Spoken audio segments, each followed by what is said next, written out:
Hello friends, I welcome you all in my YouTube channel.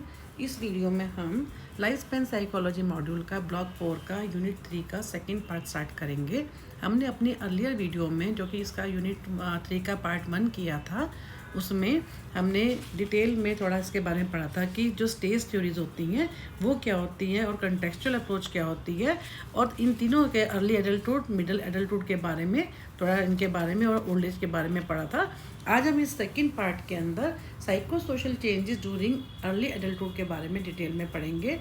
इसके अलावा मैं आपको एक और चीज़ बताना चाहूँगी जो मैं आपको पहले भी अपनी अर्लियर वीडियोस में बताया कि मैं डिस्क्रिप्शन बॉक्स में जितने भी हमने अब तक ब्लॉग किए हैं, हमने अभी क्योंकि हम 4th ब्लॉग कर रहे हैं, तो फर्स्ट सेकंड थर्ड तीनों ब्लॉग्स के मैंने यूट्यूब लिंक आपके साथ शेयर किए हैं। हर एक ब्लॉग में जैसे कि 4 यूनिट है, तो हर जो तीनों ब्लॉग्स हैं उनके यूट्यूब सिंगल एक एक लिंक शेयर की है। इसके अलावा मैंने प्लेलिस्ट भी बना दी है ताकि आप लोगों को जो एग्ज़ाम के दिनों में जो स्ट्रेस होता है उससे बचने के लिए आप जैसे ही उस जो आपको पढ़ना है, जो आपको यूनिट कवर करना है, उसके ऊपर सिंगल वीडियो पे आप क्लिक करेंगे तो आपको उससे रिलेटेड सारी वीडियोज़ जो है वो खुल जाएंगी।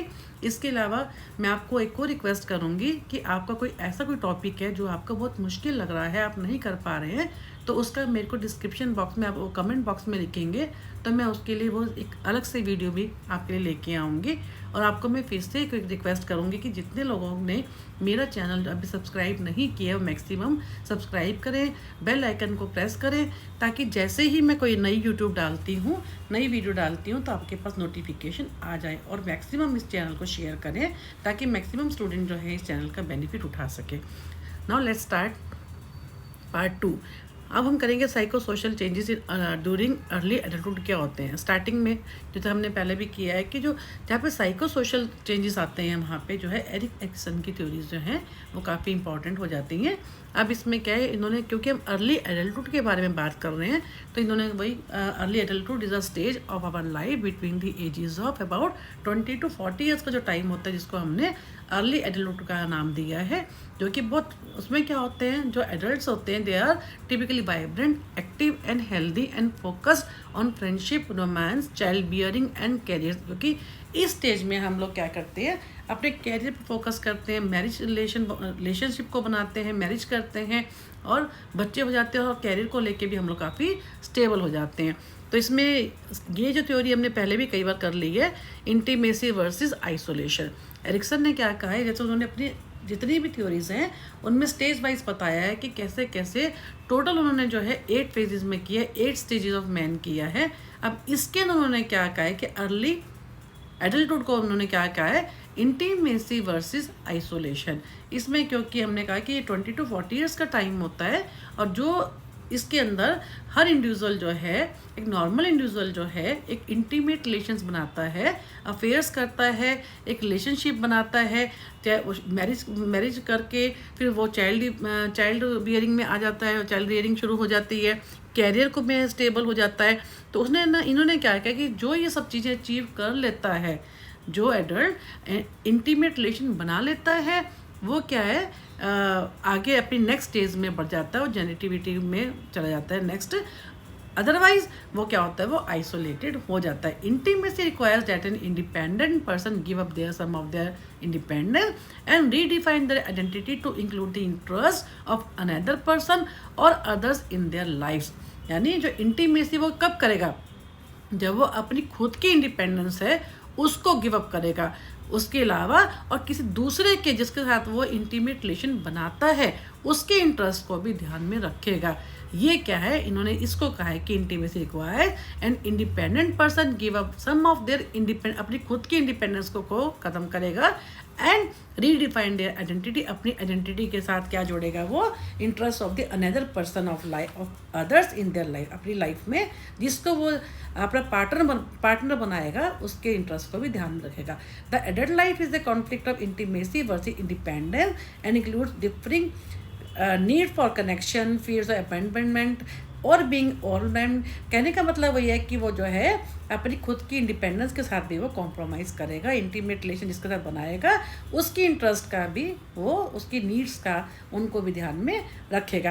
अब उन्होंने क्या है कि इस एज में क्या होता है, बहुत ज़्यादा लोग जो होते हैं एनर्जी से भरे होते हैं, एक्टिव होते हैं, है ना। उसके बाद वो कह रहा है कि अब सबसे ज़्यादा उन्होंने ये यहाँ पे क्या कहा है, some people are more competitive than cooperative. कई लोग बहुत ज़्यादा कॉम्पिटिटिव होते हैं, they get easily threatened if any person gets too close and not accepting of another's differences. If there is successful resolution of this conflict, a person can go on to develop generativity. जो in conflict के जो कि बहुत competitive होते हैं, अगर वो इन सब के साथ जब उसके डिफरेंसेस हो रहे हैं, उनको कई लोग उस चीज़ को नहीं एक्सेप्ट कर पाते, अगर वो सक्सेसफुली इस कॉन्फ्लिक्ट से निकल जाते हैं तो वो नेक्स्ट स्टेज जिसको हमने मिडिल एडल्टहुड कहा है, जिसको हमने जनरेटिविटी वर्सेस डिस्पेयर का नाम दिया है, वो उसमें मूव कर जाते हैं। यानी अपने आप ही ये स्टेज कंप्लीट होके वो नेक्स्ट स्टेज में चले जाते हैं, which means caring for the next generation and helping to improve the society. उन्होंने यही कहा है ना कि जैसे जो लोग इसको, जो अर्ली एडल्टहुड के जो लोग होते हैं, अगर वो इंटीमेट रिलेशन बना लेते हैं और कोई अगर लाइफ में कोई उनको लगता है कोई कॉन्फ्लिक्ट आता भी है, उसको वो ओवरकम कर जाते हैं, then they enter into the next stage. अब उन्होंने क्या कहा, in women child rearing usually occurs in the 20s and 30s, while contribution to societies may occur later as children come into picture, values and focus will shift with those demands। इसमें वही है कि जो ladies होती है, women होती है, क्योंकि हमने अर्ली एडल्टहुड की हम बात कर रहे हैं जो कि 20 to 40 ईयर्स का टाइम होता है, उसमें वुमेन जो होती है वो क्या होती हैं, वो सोसाइटी में कंट्रीब्यूट बाद में करती हैं, उनका कंट्रीब्यूट सोसाइटी के लिए बाद में होता है, पहले वो उनकी लाइफ में बच्चे आ जाते हैं, उसके ऊपर ज़्यादा फोकस करती हैं। देन कम टू, क्योंकि हम अभी कर रहे हैं, देखिए हम इसमें कर रहे हैं साइको सोशल, यहाँ से है हमारा psycho social changes during early adulthood. इसमें हमने सबसे पहले हमने क्या की, एरिक्सन, जो कि ये बहुत इंपॉर्टेंट है। अगर एग्जाम में psycho social changes during early adulthood आता है तो इसमें नंबर 1 पे ये आएगी एरिक्सन की थ्योरी, एंड देन आएगी लेविंसन की अकेली अलग से भी आ सकती है और पूरा इसमें भी आ सकती है कि साइको सोशल चेंजेस क्या होते हैं इसके अंदर। अब क्या लेविंसन की जो सीजन ऑफ लाइफ थ्योरी है ये बहुत ही इंपॉर्टेंट है। इसमें ये क्या कह रहे हैं कि जो लेविंसन ने क्या कहा है कि स्टेजेस होती हैं, हर इंडिविजुअल को, हर एडल्ट को इन स्टेजेस को क्रॉस करना पड़ता है, और हर स्टेज का जो पीरियड होता है that is 5 years। हर जो ये है ना कि he was of the view that each stage began with a transition lasting about 5 years। Her stage का जो पीरियड होता है वो 5 years चलता है, जो कि उस समय वो जो एडल्ट होता है वो स्टेबल होता है, उसके बाद उसकी ट्रांजिशन, फिर उसके बाद क्या होता है वो नेक्स्ट स्टेज के अंदर चला जाता है। Between transition there are periods of 5 to 7 years that are stable during which a person builds a life structure. इन्होंने क्या कहा है कि हर जो है इंडिविजुअल होता है, जो एडल्ट होता है, उसको डिफरेंट स्टेजेस में जाना पड़ता है। हर स्टेज क्या जो है अंदर का जब 5 years का टाइम होता है उसमें वो स्टेबल रहता है, then he enters into transition, फिर उसका जो ट्रांजिशन पीरियड स्टार्ट होता है अगेन। इस तरह से उसने कहा है कि ये हमारा जो इसका हम क्या बोलते हैं लाइफ स्ट्रक्चर क्या है, is the underlying design of a person life which involve relationship with significant others and occupation. इसमें क्या होता है, इंडिविजुअल जो होता है एक हार्मोनियल रिलेशनशिप बनाता है किनके साथ, जो कि सिग्निफिकेंट अदर्स होते हैं अपने दूसरे लोगों के साथ, चाहे वो ऑक्यूपेशन में हो चाहे उनकी खुद की लाइफ में हो। उन्होंने क्या कहा है कि life structure is underlying design of a person life which involve relationship with significant others and occupation. This structure is design to harmonize inner and outer demands to enhance quality of life. Early adulthood is the time of greatest energy, contradiction and stress. It is also a time of intense satisfaction as a person charts his or her own course in love, sexuality, family, occupation, setting life goals etcetera. यानी इसका life structure है कि जो कि इसमें हम क्या करते हैं अपने सिग्निफिकेंट अदर्स के साथ हम क्या करते हैं हार्मोनियल रिलेशनशिप बनाते हैं, और चाहे वो ऑक्यूपेशन के लिए हो, चाहे हमारी खुद की लाइफ के लिए हो, चाहे लव के उसमें केस में हो, सेक्सुअलिटी में हो, फैमिली में, ऑक्यूपेशन में हो। Then dreams and mentors. इसमें क्या होता है कि सभी लोग जो होते हैं, ज़्यादातर लोग जो है सभी लोग अपने ड्रीम होते हैं इस, क्योंकि ये एज ऐसी 20 to 40 ईयर्स का टाइम, इसमें उन्होंने क्या कि अर्ली का टाइम क्या, जो कि इन्होंने क्या है कि मेनली जब ट्रांजिशन होता है, हम जब एडोलेसेंट से एडल्टहुड में जाते हैं तो उसमें क्या होता है हमारे कुछ ड्रीम्स होते हैं, सभी लोग के अपने ड्रीम्स होते हैं। वो ड्रीम्स जो हैं जितने आइडियलिस्टिक होंगे, जितने हमारे जो ड्रीम हैं वो एकदम क्लियर होंगे, उतना हम मोटिवेटेड होंगे, और अगर हमारे ड्रीम्स क्लियर नहीं होंगे तो हमारे को क्या होगा, कॉन्फ्लिक्ट हो जाएगा लाइफ में। तो वही उन्होंने कहा है कि लेविंसन की थ्योरी क्या कहती है, during the early adult transition, early adulthood में क्या होता है जो कि 20 से स्टार्ट होता है, लेकिन हमारा लेट एडोलेसेंट का जो टाइम होता है, most people construct a dream and image of themselves in the adult world that will guide there decision making. जब हम ड्रीम बनाते हैं उसी के बेस पे हमारा जो है डिसीजन मेकिंग होती है। The more specific the dream the more motivating it is, यानी जितना ज़्यादा हमारा ड्रीम क्लियर होगा, स्पेसिफिक होगा, उतना मोटिवेटेड होंगे। उन्होंने क्या कहा कि men's dream are set to be more individualistic and often and till success in business and career. On the other hand, if they include women, their dreams are invariably related to their being supporters of their goal. जो men's के जो dream होते हैं वो ज़्यादा individualistic होते हैं, ज़्यादा जो है बिजनेस फोकस होते हैं, कैरियर को लेके होते हैं कि उनको सक्सेस चाहिए होती है कैरियर में, बिजनेस में। और अगर वो अपने ड्रीम्स में वुमेन, जैसे कोई उनकी मैरिज हो जाती है या कोई पार्टनर, उनका कोई वुमेन पार्टनर होती है, तो वो कहते हैं कि वो उनका एज ए सपोर्टर उनके गोल्स को अचीव करने में काम करती है। देन एज 30 ट्रांजिशन का मतलब क्या है? It is time to reevaluate their life structure. जो उनके लाइफ के गोल्स थे, जो उन्होंने अचीव किए, कितने मोटिवेटेड रहे, उन सब के बारे में है कि जो उनकी लाइफ में पार्टनर है, चाहे फैमिली है, चाहे कैरियर है, उसको लेके फिर री इवेल्यूएट करते। The person is still single, he और she will begin looking for a partner. Age 30 का टाइम है जिसमें अगर वो सिंगल है तो वो अपने पार्टनर देखते हैं। Women who had immersed in the marriage and child bearing में begin to assert more individualistic goal. This period can be real crisis if neither relationship nor occupation successful. उसमें क्या होता है, जिन्होंने पार्टनर बना लिया वो ठीक है, अगर नहीं होता तो वो क्या होते हैं मैरिज में या उसमें देखते हैं कि उनका, ताकि जो लाइफ पार्टनर को मिल जाए। और जो वुमेन क्या होती हैं वो मैरिज में, चाइल्ड बियरिंग में जो है अपने आप को इन्वॉल्व कर लेती हैं। Then settling down for man means focusing on certain relationship and aspirations and leaving others behind. They tries to establish a niche in the society consistent with their values, family, wealth, power and achievement. इसमें क्या है, जो main होते हैं वो अपने आप को नाइक क्या होता है, इसका मतलब कि इन सोसाइटी, अपने आप को सोसाइटी में एक अपने लिए suitable position they try to establish, यानी सोसाइटी में उसे जो उसकी वैल्यूज़ है, फैमिली है, वेल्थ है, पावर है, अचीवमेंट, उसके हिसाब से सोसाइटी में एक अपनी डेजिग्नेटेड, जिसको कह लो, या उसकी सुटेबल पोजीशन जो है they try to find out. The social clock का मतलब क्या है कि ये सब चीज़ें। अच्छा, इसके बाद है कंटिन्यूड इंस्टेबिलिटी फॉर वुमेन। इसमें क्या है कि वुमेन क्या करती हैं, वो क्या करती हैं, अब चाइल्ड बियरिंग में या फैमिली रेस्पॉन्सिबिलिटीज़ में हो जाती हैं। Most women don't attend the stability that man achieve in the early 30s until middle age. क्योंकि वो वुमेन चाइल्ड में बच्चे हो जाते हैं, मैरिज हो जाती है, तो वो क्या होता है, जब फैमिली रेस्पॉन्सिबिलिटी में आने के कारण क्या होती है, जो आगे तक वो मिडल एज तक जब तक नहीं पहुँचती, जो कि 40 to 60 का टाइम है, वो अपने उनके लाइफ में जो है स्टेबिलिटी नहीं आती, because they are always busy in rearing the family और देयर चिल्ड्रन।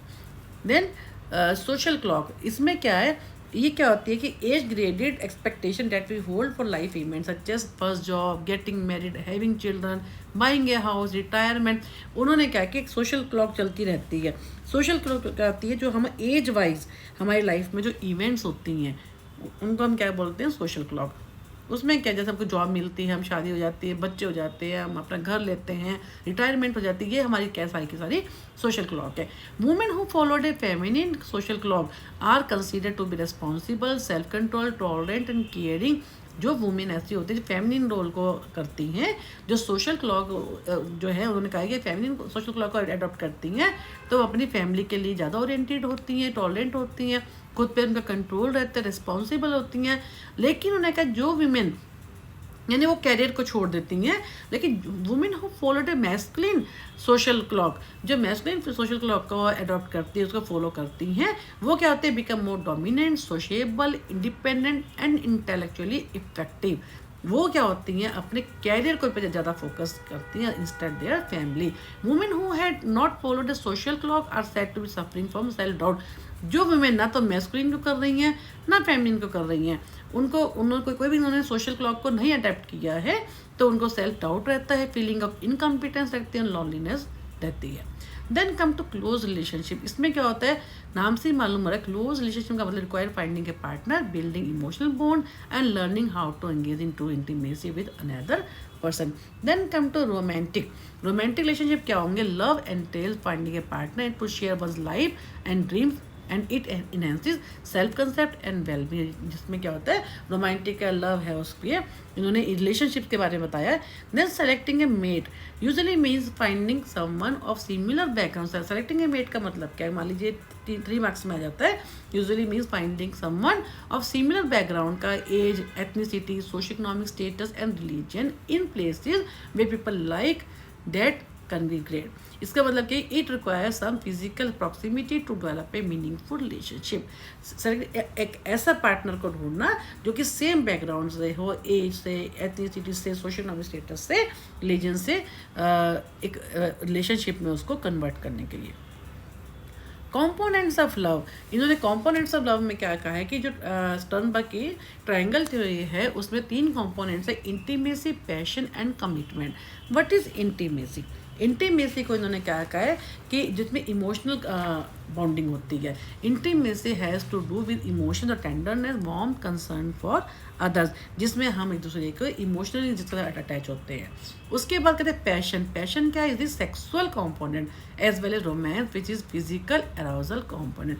जहाँ पे पैशन होता है, पैशन के अंदर फिजिकल अराउजल, सेक्स को बोलते हैं, वो इन्वॉल्व होता है। और इन्होंने एक और चीज़ भी कही है कि सेक्सुअल अट्रैक्शन के अलावा इन्होंने क्या किया कि वो जो डिज़ायर बेसिकली क्या पैशन को इन्होंने क्या कहा है कि वो रेसिप्रोकेट रिलेशन रहता है जिसके अंदर दोनों पार्टनर एक दूसरे के साथ सेक्सुअली भी इन्वॉल्व हो जाते हैं। देन कम टू इसमें कमिटमेंट। कमिटमेंट क्या होता है? लाइफ लॉन्ग, जिसमें क्या होता है कि जो हम एक रिलेशनशिप को एक लाइफ लॉन्ग रिलेशनशिप में बांध देते हैं। Commitment determine if A relationship will survive. क्या ये जो रिलेशनशिप है जिसमें पैशन है, इंटीमेसी है, क्या वो सर्वाइव होगा?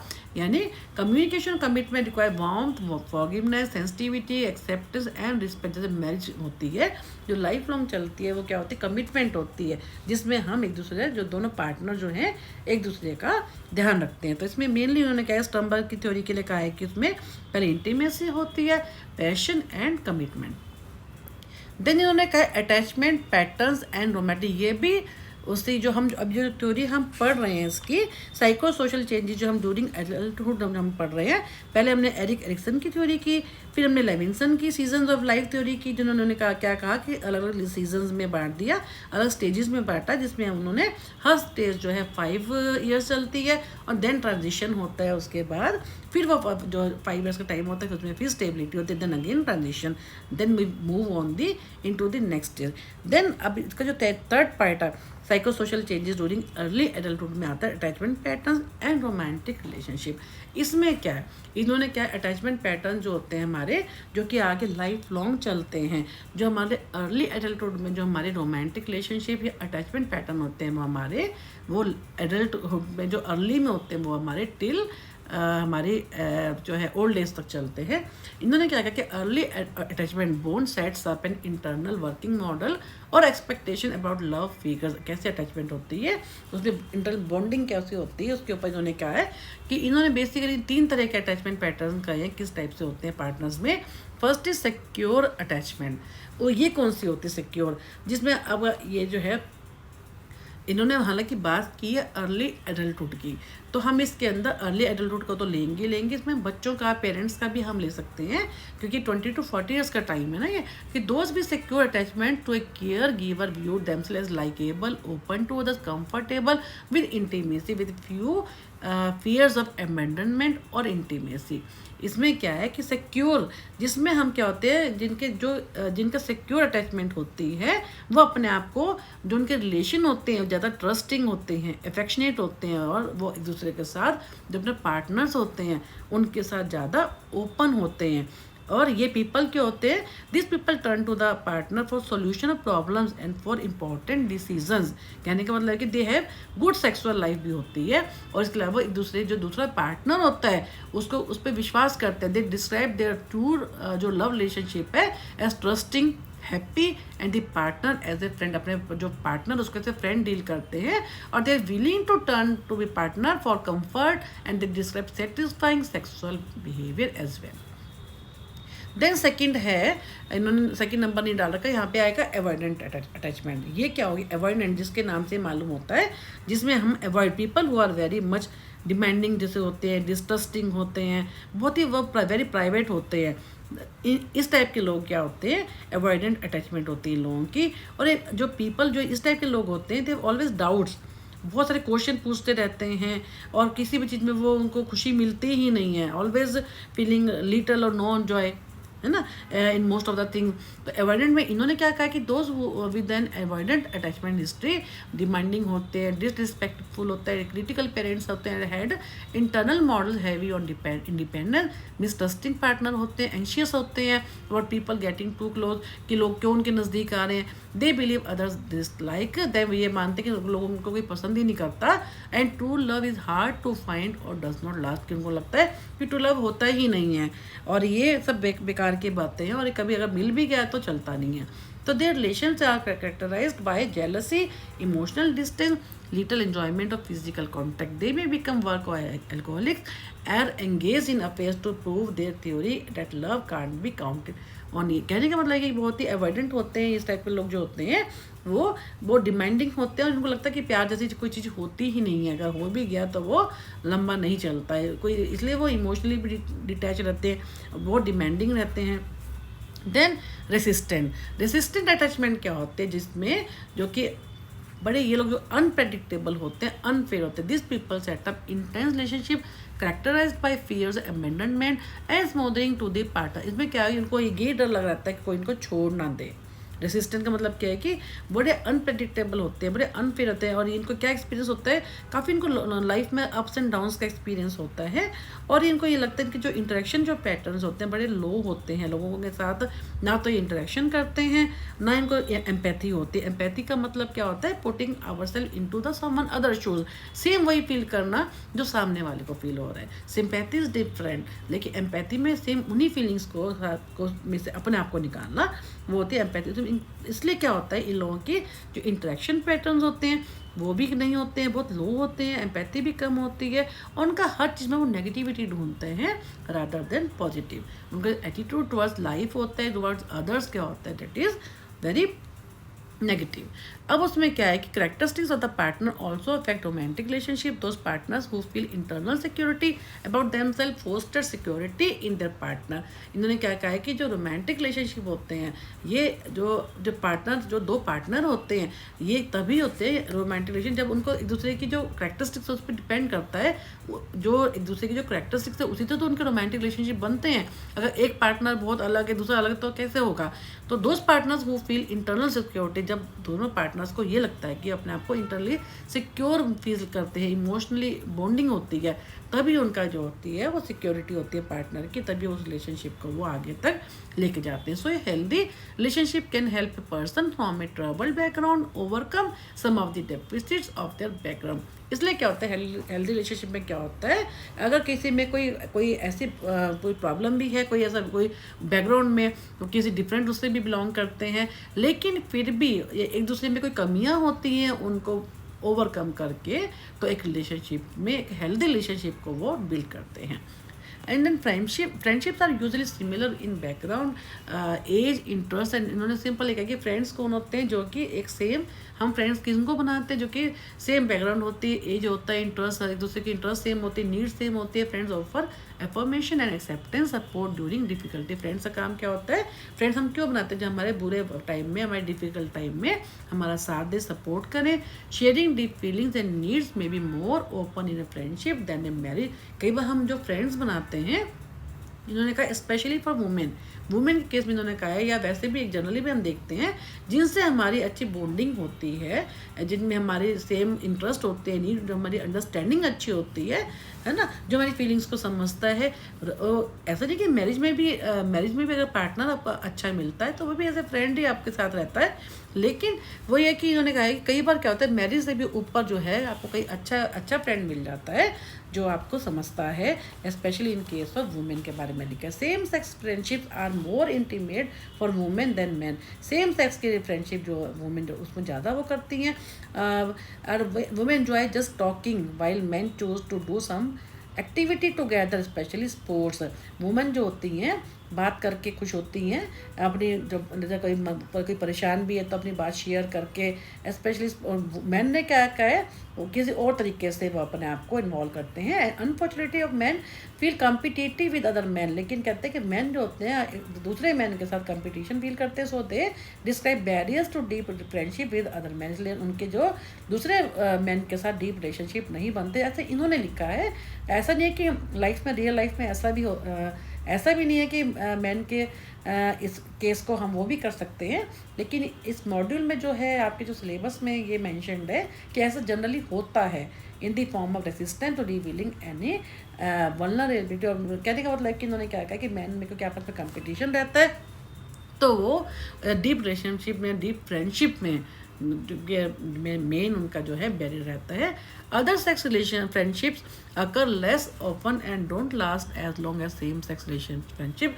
जो ओपोजिट सेक्स की जो होती है occur less open and don't last as long as the same sex की जो रिलेशनशिप होती हैं, फ्रेंडशिप्स होती हैं, जैसे फ्रेंड्स होती हैं आपस में, या उनकी काफ़ी अच्छी जो सेम क्लास के होते हैं या ऑफिस के होते हैं। आप देखेंगे वुमेन का जो सर्कल होता है, मान लो ऑफिस का है या घर का भी है, आसपास के नेबर्स का है, वो सेम सेक्स में ज़्यादा रहता है during early adulthood 20 to 40 years के टाइम की हम बात कर रहे हैं।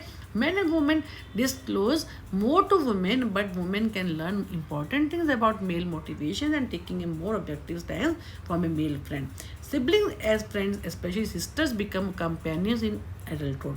इन्होंने क्या कहा है कि सिबलिंग जो होते हैं फ्रेंड्स एज फ्रेंड्स, वो जब बच्चे जब बड़े हो जाते हैं भाई बहन, जब वो आपस में क्या होते हैं कंपेनियन बन जाते हैं, एक दूसरे की हेल्प करते हैं, फ्रेंड्स टाइप बन जाते हैं, कब जो बड़े हो जाते हैं 20 to 40 ईयर्स के टाइम में। Rivalries from the pass of side एसिप्स develop a different type of supportive relationship. इन्होंने कहा कि बच्चे जो छोटे होते हैं तो आपस में लड़ते हैं खूब, आपने देखा होगा भाई बहन आपस में कितना झगड़ा करते हैं, फिर एक हो जाते हैं, लेकिन ये जो है आपस में बॉन्डिंग जो होते हैं भाई बहन की वो ज़्यादा एडल्टहुड में जब आते हैं 20 ईयर्स के बाद, उसमें क्या होते हैं उनके सपोर्टिव रिलेशनशिप बन जाते हैं, क्योंकि वो बड़े मैच्योर हो जाते हैं, उनको अब फैमिली में हो जाते हैं, बच्चे हो जाते हैं, कैरियर पॉइंट से तो वो एक रिलेशन को समझना शुरू कर देते हैं। Close save relationship predict mental health. अब जितना ज़्यादा अच्छा रिलेशन होगा उतनी आपकी मेंटल हेल्थ होगी वो साउंड होगी। तो ये है हमारा जो है पार्ट 2। अब हम इस नेक्स्ट वीडियो में पार्ट 3 में फैमिली लाइफ साइकिल से स्टार्ट करेंगे। Thank you for watching my YouTube channel.